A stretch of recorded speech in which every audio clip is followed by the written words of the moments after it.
안녕하세요. 미더드슨 가족 여러분.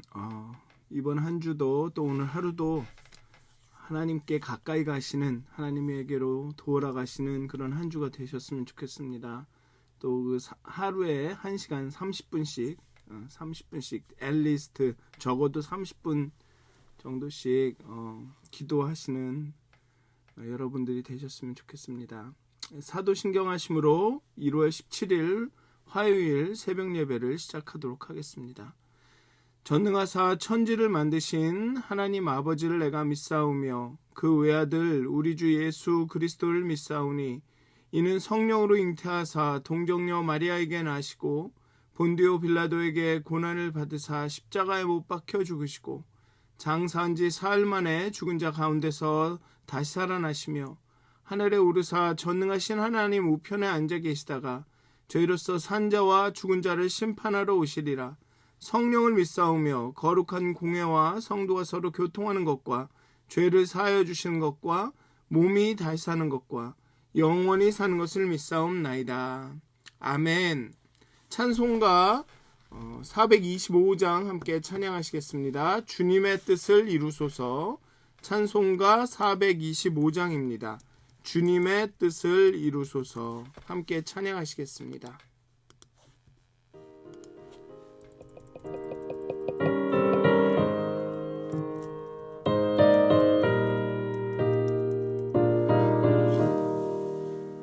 주님의 뜻을 이루소서.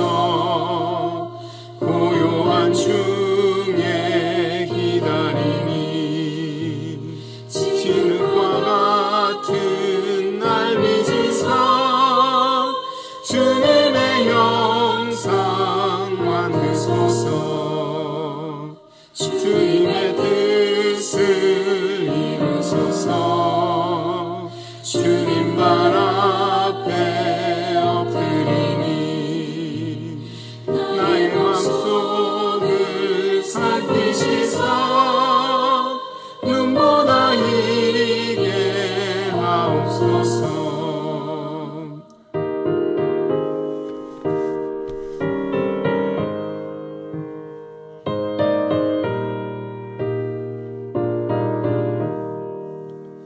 주님의 뜻을 이루소서. 병들어 몸이 피곤할 때 본능의 손을 내게 펴서 강건케 하여 주옵소서. 주님의 뜻을 이루소서. 온전히 나를 주장하사 주님과 함께 동행함을 만민이 알게 하옵소서.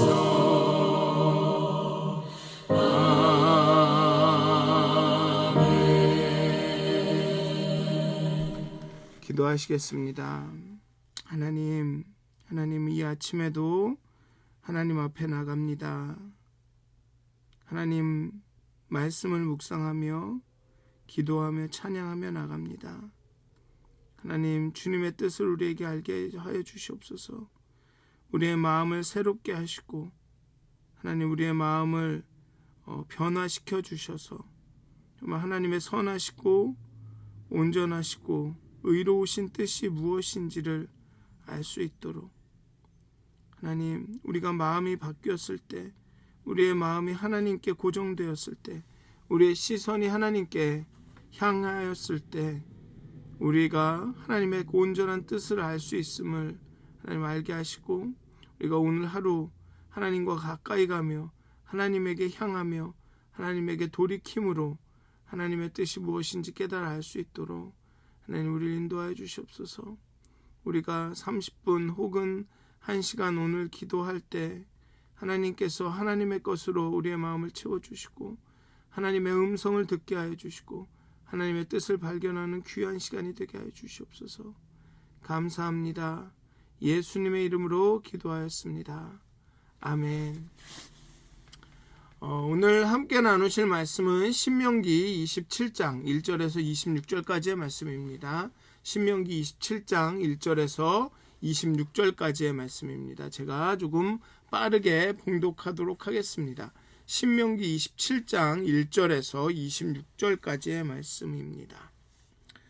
모세와 이스라엘 장로들이 백성에게 명령하여 이르되 내가 오늘 너희에게 명령하는 이 명령을 너희는 다 지킬지니라. 너희가 요단을 건너 내 하나님 여호와께서 내게 주시는 땅에 들어가는 날에 큰 돌들을 세우고 석회를 바르라. 요단을 건넌 후에 이 율법의 모든 말씀을 그 위에 기록하라. 그리하면 내 하나님 여호와께서 내게 주시는 땅 곧 젖과 꿀이 흐르는 땅에 내가 들어가기를 내 조상들의 하나님 여호와께서 내게 말씀하신 대로 하리라. 너희가 요단을 건너거든 내가 오늘 너희에게 명령하는 이 돌들을 에발산에 세우고 그 위에 석회를 바를 것이며 또 거기서 내 하나님 여호와를 위하여 제단 곧 돌단을 쌓되 그것에 쇠 연장을 대지 말라. 너는 다듬지 않은 돌로 내 하나님 여호와의 제단을 쌓고 그 위에 내 하나님 여호와께 번제를 드릴 것이며 또 화목제를 드리고 거기에서 먹으며 내 하나님 여호와 앞에서 즐거워하라. 너는 이 율법의 모든 말씀을 그 돌들 위에 분명하고 정확하게 기록할지니라. 모세와 레위 제사장들이 온 이스라엘에게 말하여 이르되 이스라엘아 잠잠하여 들으라. 오늘 내가 내 하나님 여호와의 백성이 되었으니 그런즉 내 하나님 여호와의 말씀을 청종하여 내가 오늘 내게 명령하는 그 명령과 규례를 행할지니라. 모세가 그날 백성에게 명령하여 이르되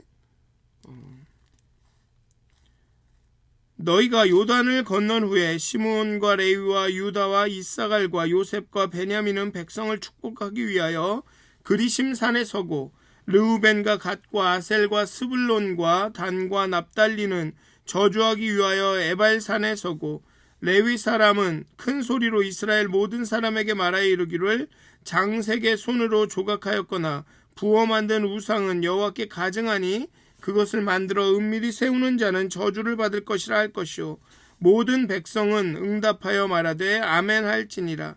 그의 부모를 경홀히 여기는 자는 저주를 받을 것이요 할 것이요 모든 백성은 아멘 할지니라. 그의 이웃의 경계표를 옮기는 자는 저주를 받을 것이라 할 것이요 모든 백성은 아멘 할지니라. 맹인에게 길을 잃게 하는 자는 저주를 받을 것이라 할 것이요 모든 백성은 아멘 할지니라. 객이나 고아나 과부의 송사를 억울하게 하는 자는 저주를 받을 것이라 할 것이요 모든 백성은 아멘 할지니라.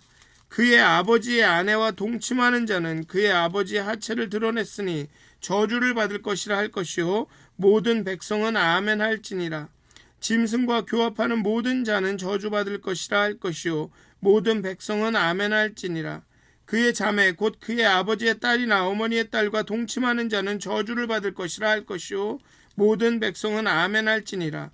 장모와 동침하는 자는 저주를 받을 것이라 할 것이요 모든 백성은 아멘 할지니라. 그의 이웃을 암살하는 자는 저주받을 것이라 할 것이요 모든 백성은 아멘 할지니라. 무죄한 자를 죽이려고 뇌물을 받은 자는 저주를 받을 것이라 할 것이요 모든 백성은 아멘 할지니라. 이 율법의 말씀을 실행하지 아니하는 자는 저주를 받을 것이야 할 것이요 모든 백성은 아멘 할지니라. 아멘. 네, 26장까지 이제 그 모든 사실은 정확하게 말하면 25장까지죠. 25장까지 그 분명한 거룩한 언약 백성으로서의 삶을 살아가기 위한 규례를 이야기하고 26장에서는 그 가나안 땅에 들어가서 처음 이제 예 제사를 첫 열매 가나안 땅에 들어가서 이 경작하고 정착해서 첫 열매를 어떻게 지낼 것인지에 대한 규례를 이야기하고 마지막으로 이 모든 법은 너희들이 하나님의 보배로운 백성인 그 정체성에서 나오는 것이다. 보배로운 백성이 되게 하신다라는 거기에서 나온다라고 이야기를 하고 맺습니다. 그리고 27장에서는 이제 실제적으로 이 모든 법들, 지금까지 이야기한 법들을 마무리하면서 이 법에 관련돼서 가나안 땅에 들어가자마자 무엇을 해야 하는지 그것에 대해서 이야기를 합니다. 네. 그래서 모세는 이스라엘이 요단을 건너 하나님께서 주시겠다고 약속한 땅에 들어가는 날에 할 일을 이야기합니다. 에발산에 돌을 세웁니다. 이것은 출애굽기 24장에 시내산에서 하나님의 말씀을 받을 때 그 언약식을 할 때 12지파가 각 돌기둥 하나씩을 준비해 12기둥을 산 아래 제단 옆에 세운 것과 비슷합니다. 그리고 그곳에 율법의 모든 말씀을 그 위에 기록합니다. 그러니까 어떻게 보면 이 에발산에서 돌을 세우고 거기에 율법의 모든 말씀을 기록하는 행동은 출애굽기에서 하나님께 그 율법을 받아서 그 이스라엘 백성과 하나님과의 그 언약을 맺는 그 의식과 같은 것입니다. 그 의식을 다시 행하는 것이죠. 거기서 시내산에서 말씀을 받을 때도 그랬고, 이제 거룩 하나님께서 약속하신 그 땅에 들어가서 그 땅에서 에발산에 그 돌을 세우고 거기에 율법을 기록함으로써 이것이 하나님께 받은 언약임을 분명히 하는 것입니다. 모압 평지에서 모세를 통해 모든 율법이 재반포되었죠. 그 시내산에서 받은 10계명이 반포가 되고 또 그것에 대한 자세한 해석들, 어떻게 보면은 실제 적용들이 이렇게 다 반포가 되었습니다. 그리고 모세는 장로들과 제사장들을 회중 앞에 서게 하여 이 선포된 말씀을 모두 지킬 것을 명합니다.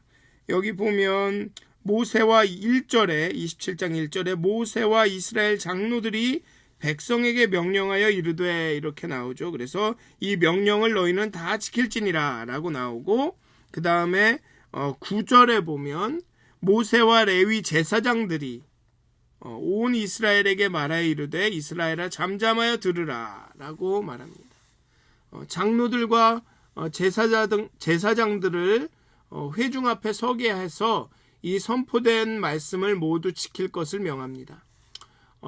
먼저 장로들과 함께 이 명령을 지킬 것을 당부하고, 이어서 제사장들과 함께 재차 이 모든 명령과 규례를 지킬 것을 소리쳐 당부합니다.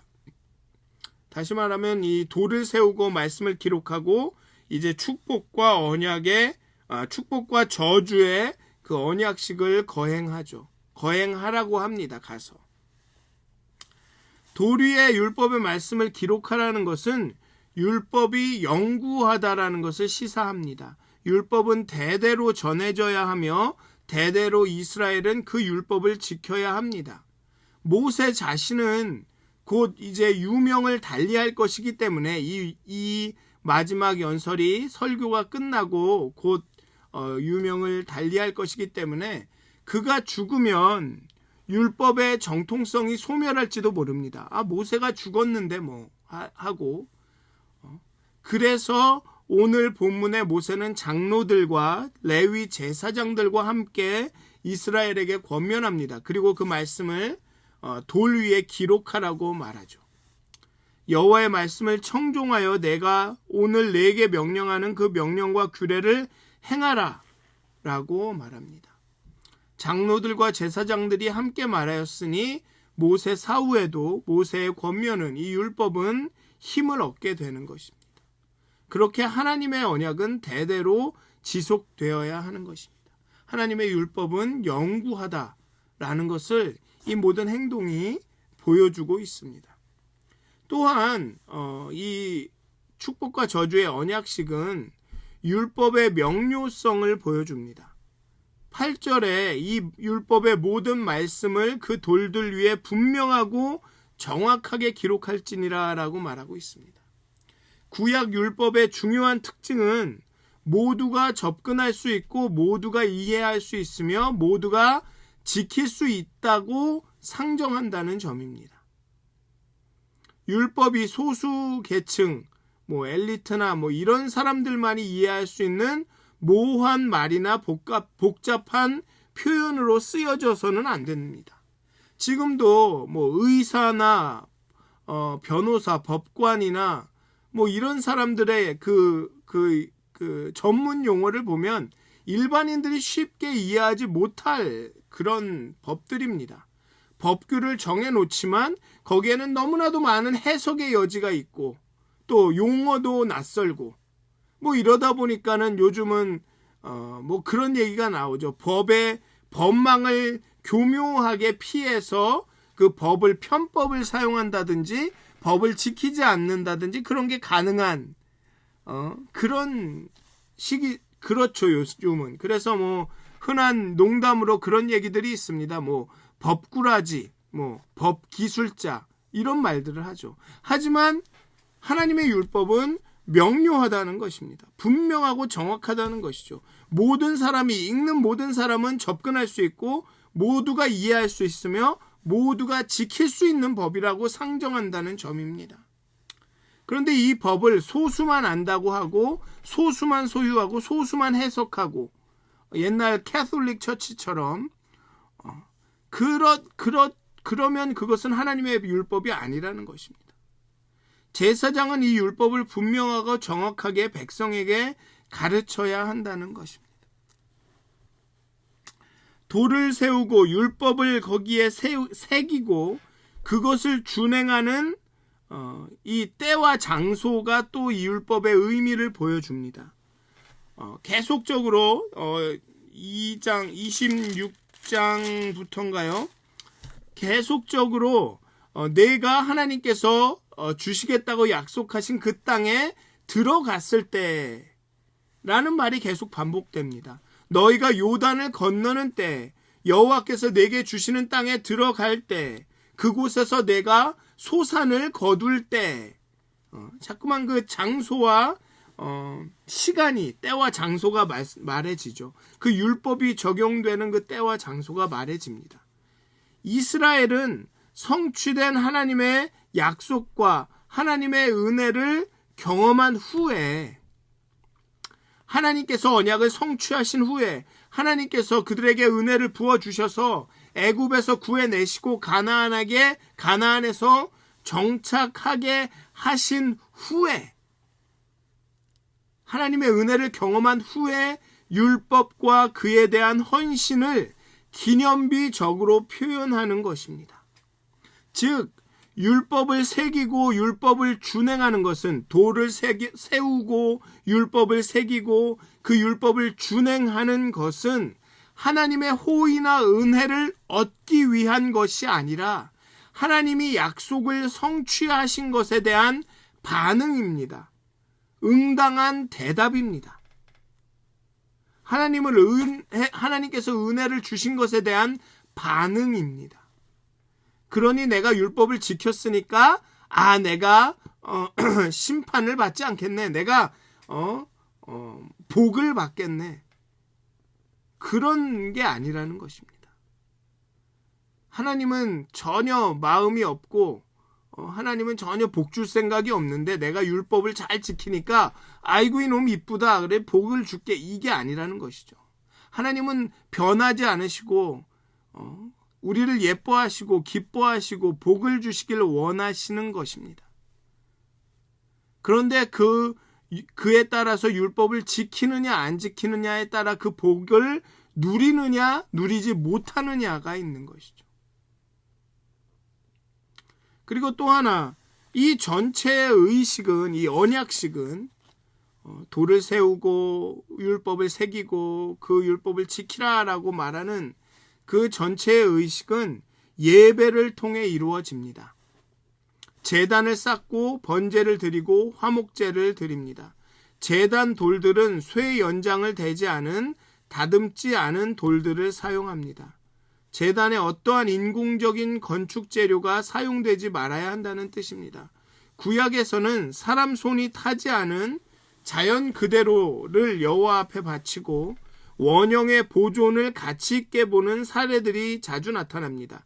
첫 열매, 첫 새끼의 헌물, 멍에를 매지 않은 소, 처녀성을 강직하는 것, 흠없는 짐승들,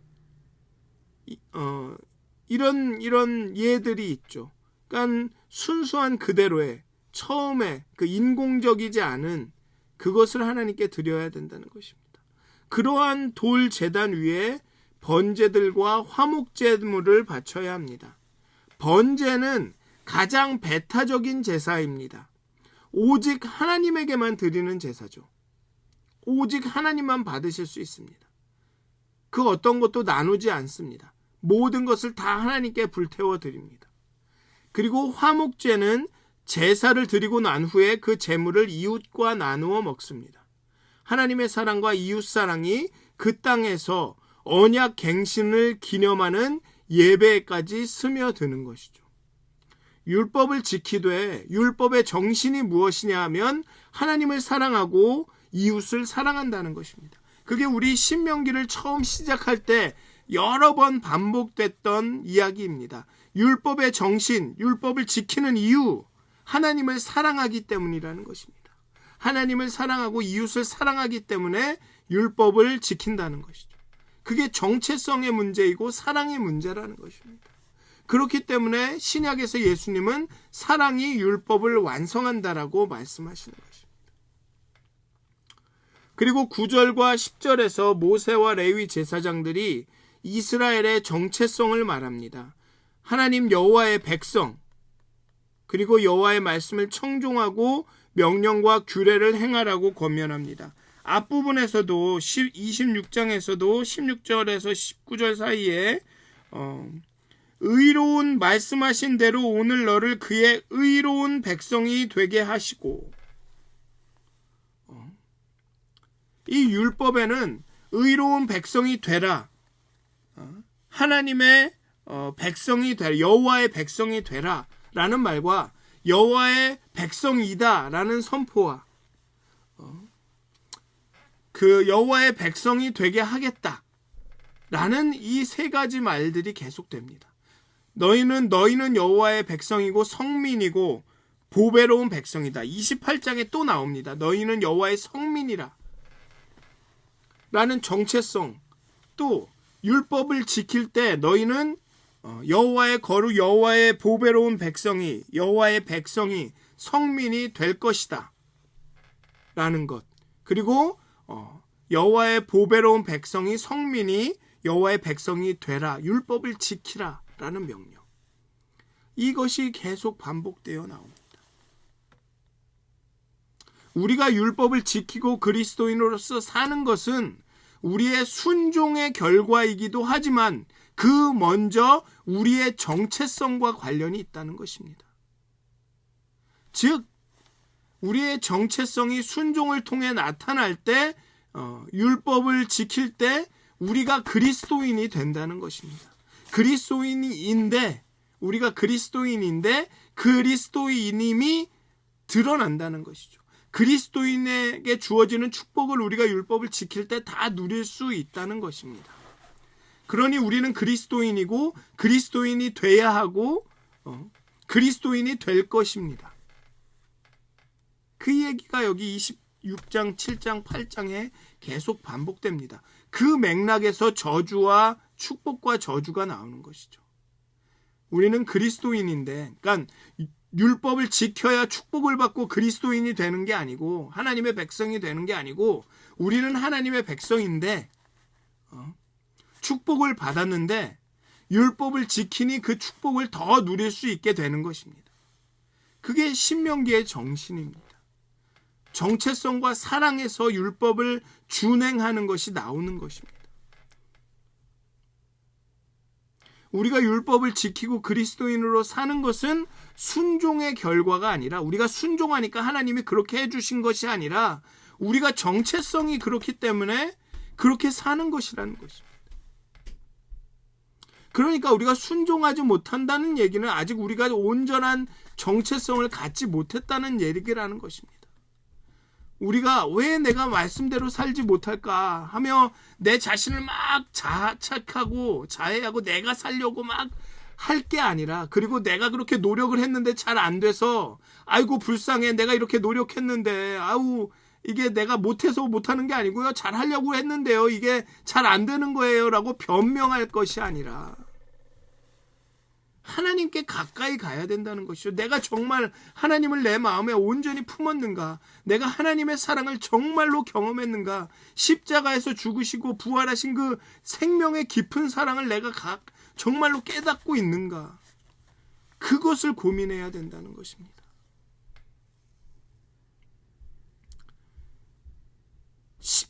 그래서 이제 이 이후에 나오는 저주의 말들과 축복과 저주의 말들이 그렇기 때문에 의미가 있는 것입니다.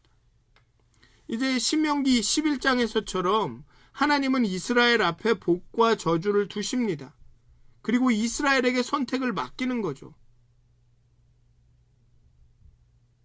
그것도 정체성, 하나님이 그렇게 맡기시는 이유는 뭐냐 하면 너희가 참으로 하나님의 언약 백성이면 순종을 통해 복을 얻겠지만 온전치 않다면 그 정체성이 아직까지 확고하게 정립이 돼 있지, 확립이 돼 있지 않으면 불순종함으로 내가 준 축복을 온전히 누리지 못하기 때문에 저주의 이렇게 결과로 저주에 이르게 된다라는 것입니다. 그렇게 어쨌든 11장에서처럼 이스라엘에게 선택을 맡기십니다. 그리심산에서는 축복을, 에발산에서는 저주를 하게 하시죠. 왜 이렇게 지파를 각각 산에 두고 그렇게 저주를 선언하고 축복을 선언하라고 하셨는지는 그 이유는 잘 모르겠습니다. 여기에 나오지 않습니다. 하지만 하나님께서, 여호와께서 이스라엘 앞에 복과 저주를 두신 것은 분명합니다. 이 두 산은 세겜을 가운데에 두고 있습니다. 그리심산과 에발산은 세겜 지역을 가운데 두고 있습니다. 그래서 이스라엘이 이 세겜을 지날 때마다 날마다, 그러니까 매일매일마다 직면하는 이 단순한 선택, 충성과 순종이냐 아니면 불순종과 불충성이냐, 그 선택과 그 선택이 초래하는 저주와 복의 그 심각한 결과를 상기시키는 것입니다. 그리심산과 에발산이 남북에 이렇게 있습니다. 위아래로 있습니다. 그러니까 그 중간에서 세겜을 왔다 갔다 하면서 그 중간에서 살아갈 때마다 내가 정말로 이 복과 저주의 이 단순한 선택 가운데 살아가고 있구나. 내가 그리스도인으로서 율법을 지키고 순종하면 복을 누리고, 그렇지 못할 때는 복을 누리지 못하고 저주에 이르게 되는구나를 늘 기억하라는 것이죠. 우리의 모든 선택은 축복과 저주 둘 중에 하나라는 것을. 그러면서 저주의 목록을 나열합니다. 어떻게 보면 이제 가나안 땅에 막 입성하고 행복하고 즐겁고 와 하나님께서 언약을 성취하셨다 라며 뜨거워하고 기뻐하여 할 때 12개나 되는 저주를 쫙 읊는 게 좀 이게 찬물을 끼얹는다 이런 느낌이 드실 수도 있지만, 이것은 단순히 저주가 아니라 너 죽어가 아니라 하나의 권면이고 경고인 것이죠. 28장도 마찬가지입니다. 축복은 몇 개 안 됩니다. 그런데 저주의 목록이 더 깁니다. 그 이야기는 경고죠. 권면이죠. 야, 너 그러지 마라 제발. 너 가면 정말 복을 누리고 잘 살 텐데 내가 진짜 그 땅을 젖과 꿀이 흐르는 땅으로 축복하고 정말 늦은 비와 이른 비로 하늘의 보고를 열어서 보물 창고를 열어서 막 축복할 건데 그거는 분명한데 너네가 내 말씀을 듣지 않으면, 내 율법대로 지키지 않으면, 하나님의 언약 백성들의 정체성으로 살아가지 않으면 그 축복을 다 못 누려. 그리고 그 축복을 누리지 못하면, 그 축복이 결핍되면, 그 축복이 없으면 그 가나안 땅이 젖과 꿀이 흐르는 땅이 광야가 돼. 저주의 땅이 돼. 그러니까 제발 그러지 마라. 내가 주는 그 축복을 다 누려라는 경고의 권면의 말이라는 것입니다. 그렇게 저주의 목록이 요번 27장, 28장에 나열이 됩니다. 그리고 28장에 제시되는 저주 목록과 다른 점은 27장의 저주 목록이 28장에 제시되는 저주 목록과 다른 점은 저주의 대상이 되는 구체적인 행동만을 제시합니다. 27장에서는 어떤 자는 저주가 있을 것이다. 그러니 아멘 해라 라는 말만 나옵니다. 저주가 어떤 것인지, 어떠한 저주를 받는지는 명시하지 않습니다. 반면에 28장은 그 저주의 내용을 자세히 말하죠. 그리고 27장 목록의 또 하나의 특징은 저주 선언의 매우 공적인 성격과 기술된 행동의 일반적으로 사적인 성격이 흥미롭게 결합이 됩니다. 여기서 저주받는다라는 것은 여기 율법이지 않습니까? 이게 법, 공적인 법이지 않습니까? 그래서 이 처벌도 공적으로 이루어지지 않습니까? 태형을 하고 광장에서 그 성문에서 돌로 쳐 죽이고, 이렇게 공적인 것인데 그 행동을 자세히 들여다보면 굉장히 사적인 성격이 강합니다. 사실 여기에 나열된 저주의 행동들은 쭉 읽어보시면 알겠지만 굉장히 사적인 것들이 있습니다. 사적인 것들이 많죠. 아무도 모를 것들이 많습니다. 그냥 저지르고 입만 다물고 있으면 몇 명 거기에 인발부된 이렇게 거기에 이렇게 참여한 그 사람들의 입만 막으면 아무도 모를 그런 사적인 것들이 있습니다. 그런데 굳이 이러한 일들을 공적인 법정에 회부해서 재판과 판결을 받아야 할까 싶은 그런 것들이 있습니다. 그러나 저주의 목적은, 이런 목록을 이야기하는 목적은 은밀하게 일어나는 일까지도 야훼께서 보고 아신다라는 것을 이스라엘에게 상기시키는 데 있습니다. 그냥 너의 그런 공적인, 사회적인, 외적인 것만이 아니라 내가 은밀하게 행하는 그런 일까지도 내가 보고 있다. 내가 알고 있다. 공동체 진노를 면한 범죄자라도 하나님의 진노를 면치 못할 것이다라는 것을 알려주는 데 있습니다.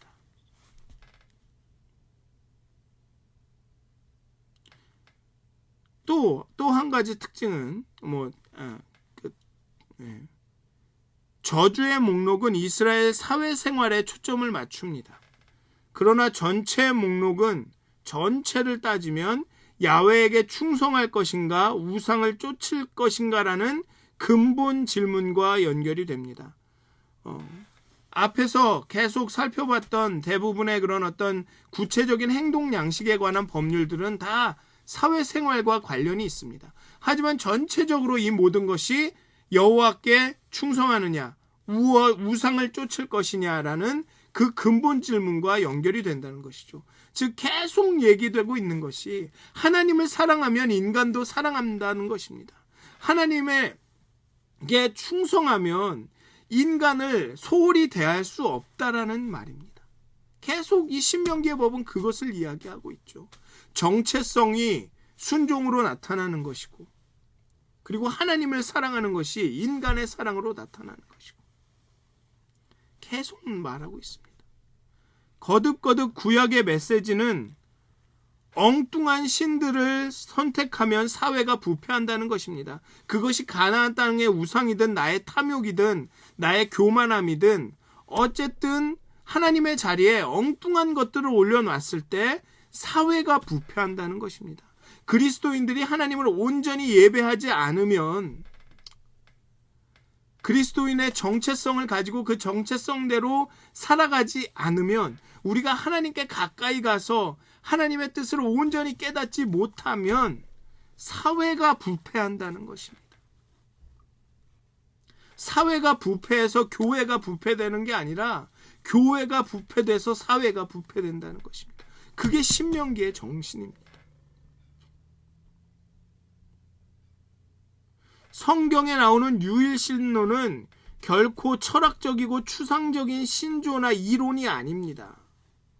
하나님이 올바르게 높임을 받으실 때에야, 하나님이 하나님 되실 때에야, 하나님이 우리 삶의 주인이 되실 때에야, 우리 가슴이, 우리 심령이 하나님으로 가득 찰 때에, 우리가 여호와께 돌아갈 때, 우리가 하나님께 돌아갈 때에, 우리가 온전히 회개와 죄사함으로 정결하게 될 때 사회가 정의롭고 따뜻하리라 고 단언하는 것입니다. 우리는 세상 사람들의 11조입니다. 레위 지파가 12지파의 11조이듯 우리는 세상의 11조입니다.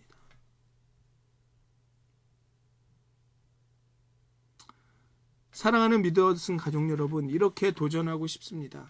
아무도 보지 않을 때 당신은 누구십니까? 주변에 아무도 없을 때 당신은 누구십니까? 율법이 이렇게 영구하고 명료하며 이게 율법을 지키는 것이 우리의 정체성에 대한 표현이고 하나님이 약속을 성취하신 것에 대한 반응인 것이 바로 우리가 누구일 때, 아무도 없을 때 누구인지를 보여주는 것입니다. 아무도 없을 때 우리는 누구입니까? 사실 아무도 없는 게 아니죠. 오늘의 말씀을 보면 하나님께서 보고 계신다는 것입니다. 하나님께서 다 알고 계신다는 것이죠. 그게 신명기의 정신입니다. 정체성이 순종으로 나간다. 하나님은 은밀함 가운데 우리를 보고 계신다.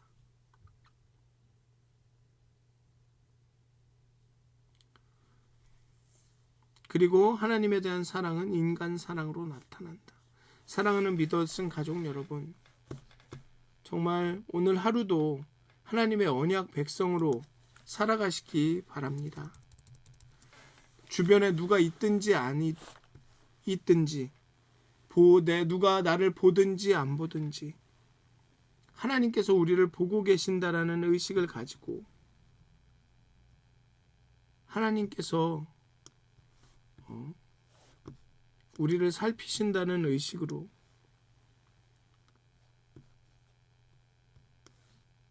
그렇게 살아가셨으면 좋겠습니다. 정말 그리스도인으로서의 정체성이 드러나는, 그러니까 다시 말씀드리면 정말 회개하며 눈물 흘리며 죄사함으로 하나님께 가까이 가는 그런 하루를 사시기를 주님의 이름으로 축원드립니다. 기도하시겠습니다. 하나님 우리가 기도할 때 하나님께 가까이 가기 원합니다. 하나님과 깊이 교제하기 원합니다. 하나님이 내 안에서 일하셔서 나타나시기를 소원합니다. 하나님, 정말 내가 참 그리스도인이 되기 원합니다. 언약 백성이 되기 원합니다. 하나님과의 교제 가운데 우리의 정체성이 분명하게 확립이 되기를 원합니다. 그리고 그 정체성이 순종과 충성으로 나타나기를 원합니다. 사랑으로 나타나기 원합니다. 그래서 하나님께 충성하고 하나님께 순종하고 하나님께 사랑을 드렸더니 그 모든 율법을 내 삶이 거룩하게 지키고 있게 되기를 간절히 기도합니다. 아무도 없을 때, 보지 않을 때 하나님의 말씀을 순종하게 하시고 하나님의 임재함을 깨닫게 하시고 하나님이 우리와 늘 동행하심을 의식하게 하시고 정말 하나님 아무도 없을 때 하나님께 순종하게 하여 주시옵소서. 하나님, 그렇게 오늘도 하루를 언약 백성으로, 하나님의 거룩한 백성으로 살아가게 해 주시옵소서. 감사합니다. 예수님의 이름으로 기도하였습니다. 아멘. 하늘에 계신 우리 아버지여, 이름이 거룩히 여김을 받으시오며 나라가 임하옵시며 뜻이 하늘에서 이루어진 것 같이 땅에서도 이루어지이다. 오늘 우리에게 일용할 양식을 주옵시고 우리가 우리에게 죄 지은 자를 사하여 준 것 같이 우리의 죄를 사하여 주옵시고 우리를 시험에 들게 하지 마옵시고 다만 악에서 구하옵소서. 나라와 권세와 영광이 아버지께 영원히 있사옵나이다. 아멘. 오늘도 행복한 하루, 정말 하나님과 함께 하시는 거룩한 백성으로 살아가시는 하루가 되시길 기도합니다.